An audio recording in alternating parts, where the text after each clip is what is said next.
Alright, and we are back. It's a movie about dinosaurs and cereal, I'm pretty sure. Yeah, dinosaurs and cereal. It's okay. It's an okay movie. I remember watching it growing up. We are going to be doing today is completing the K1000 T50 Prism swap, as we had started. This was 2 days ago, but in the scope of this video, it was just yesterday. So we're going to go off of that and present the patient again. I'm not going to talk too much more about this because I've already covered it at some length, but let's just crack into it then. I don't know what to do with these parts. Bear with me. The benefit of shooting as much film as I do, lots of little canisters that will be reused for parts. Easy peasy, lemon squeezy. Bippity boppity, schlippity, schloppity. Alright. And now, how do we take the top off of this K1000? Well, it is fairly simple. By fairly simple, I mean, I don't know. It's one of those things that I've done so many times, it's really hard for me to talk through it. It's just one of those things that kind of I need to do. Does that make sense? You know, it's one of those easier for me to just do it and try to explain the process, especially considering I do not know any of the technical terms for these parts and pieces.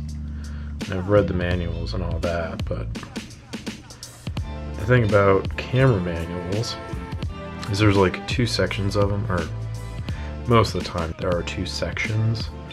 So it'll have like a whole complete parts list with the part numbered out and then the corresponding part and all that. So it's like the part and then a number, or like a letter and a number. So it'll be like these front screws are like J13 or something like that. Just some random thing that correlates to their position on the camera and their function. And then the next part would be like the diagram, which is those like exploded diagrams, which are just the worst things, especially considering there's so many small components here. It's like when you're seeing them like exploded out from the camera, it is so unhelpful. It's unbelievably unhelpful. And then along with that are all of the different little numbers. So basically what you have to do is like if I want to find what the name of this thing is, I would have to go scroll down to the proper exploded diagram, because there isn't just the one, there's like a couple different ones depending on the camera too, because like all these are varying levels of simplicity. Something like K1000 is probably not too difficult to understand.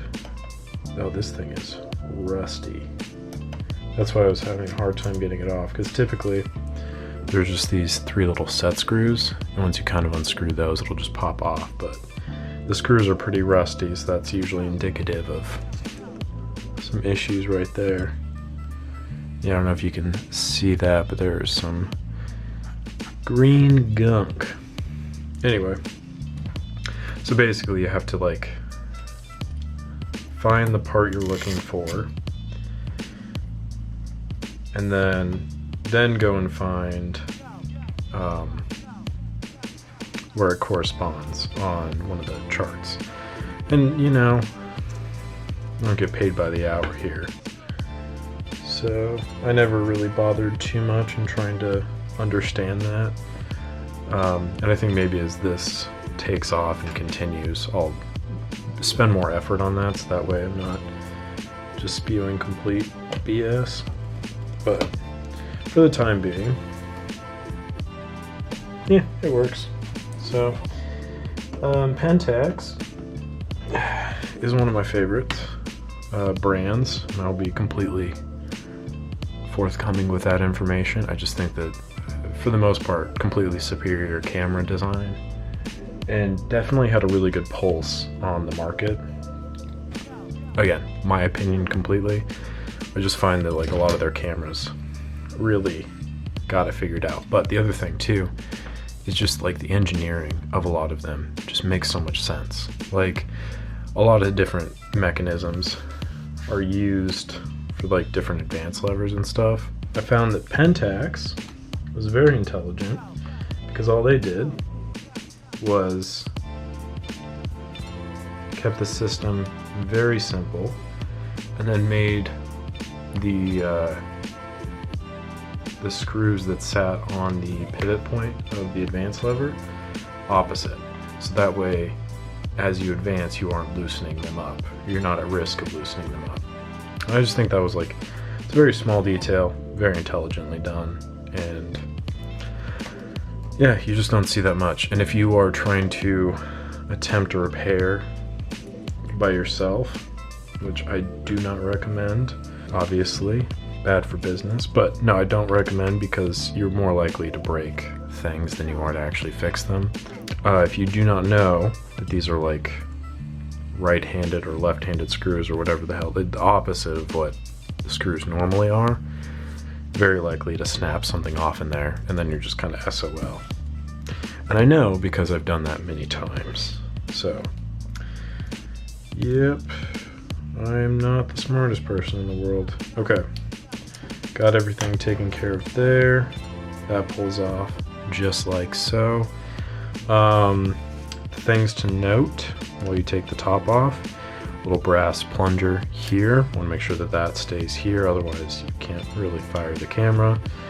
Then also, occasionally, this thing's pretty crusted onto the camera, but this little like bracket thing, spacer, whatever the hell, that will sometimes kind of fly places, so just be wary of that. But yeah, this is a K1000, a plastic K1000, a new K1000, whatever, with the top off. It's a clean design. It's very simplistic. And right here, this like adhesive element is what's causing all the mold. So we are just going to simply swap that out. Very, like I said, easy fix if you have the right components, parts, pieces, all that shite. Okay, what we're gonna do first though is I'm gonna show you the way I do it because I'm very smart. Can't say that with a straight face. No, but I do have a pretty good method.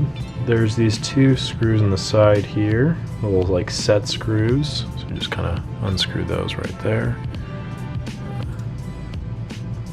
Not all the way, just enough, just a little bit. So now that that's taken care of, what we're gonna do is there's this little brass piece right there. I call this the old Indiana Jones. So simply, I'm just gonna lift up on this, pull this out. Oh yeah, that's crusty.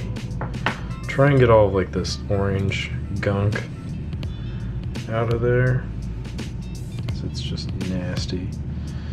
And then make sure that's relatively clean. Slide her right in there, put that down, boom, good to go. Oh, that is pristine.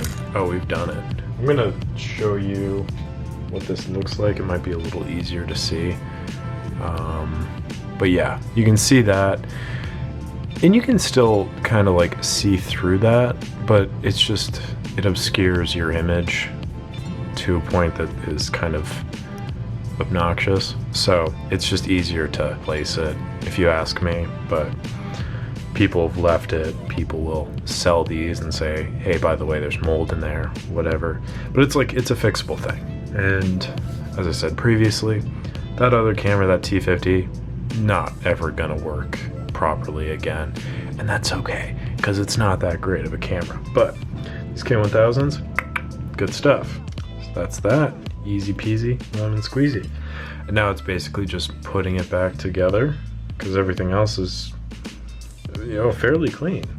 So now I'm just going to put the screws back on, and there's really not any level of importance in the order of which you do this. What I always like to do is I always like to put the film rewind lever on first, just so that way from this point on I don't have to worry about the lever itself falling into the camera, because getting the back open of a K1000 without this is just, it's an unnecessary headache. You'll notice that a lot of the methods I have developed are all about ease, you know, making this as painless as possible, because camera repair can at times be a nightmare. So why make it any more difficult than it has to be?